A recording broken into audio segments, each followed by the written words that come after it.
ભરૂચ જિલ્લાના અંકલેશ્વર સ્થિત સાઈ વાટિકા cooperative housing સોસાયટીના રહીશો આજે મોટી સંખ્યામાં ભેગા થઈ જિલ્લા કલેક્ટર કચેરી ખાતે આવેદન આપવા પહોંચ્યા।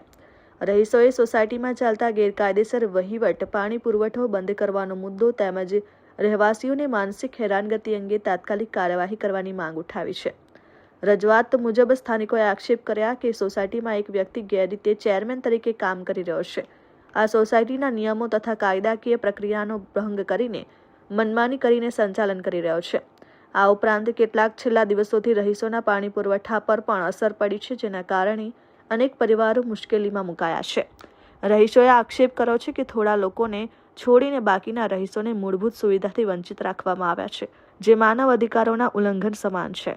સાથે જ ગેરરીતે મેન્ટેનન્સ વસૂલાત, નાણાકીય ગેરરીતિ અને ધમકીઓ આપવાના મુદ્દાઓ પણ આવેદનપત્રમાં ઉલ્લેખાયા છે।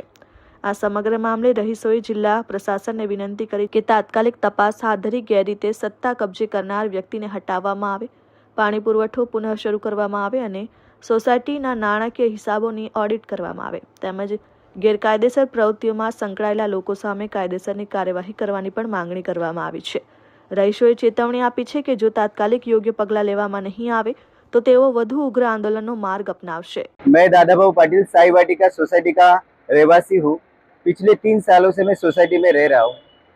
यहाँ पे बहुत ही मनमानी चल रही है। बहुत दिनों से 24 दिनों से हमें पानी नहीं मिला है। इसके लिए हमने बहुत रिक्वेस्ट की, उसके बावजूद भी कुछ भी डिसीजन आया नहीं।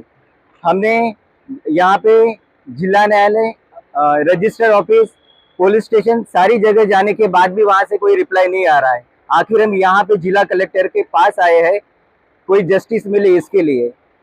सबसे पहले इम्पोर्टेंट बात यह है कि हम सोसाइटी में रेगुलरली मेंटेनेंस दे रहे हैं, फिर भी हमें आज तक पानी नहीं मिला। 24 दिनों से हम बिना पानी के हैं और यहाँ पे हम अपनी तरीके से किसी भी प्रकार का कोई फेस्टिवल यहाँ पे सेलिब्रेट नहीं कर पा रहे। डिस्क्रिमिनेशन किया जाता है। वो गणेश फेस्टिवल हो या शिव जयंती हो, शिव जयंती के प्रोग्राम पर भी पोस्टर निकालने के लिए हमें ऑर्डर दिए गए। कोई भी कमेटी वहाँ पे वास्तविक नहीं है, इलीगल तरीके से बनाई गई है। जो कमेटी में है वो एक ही मेंबर वहाँ पे उपस्थित नहीं है।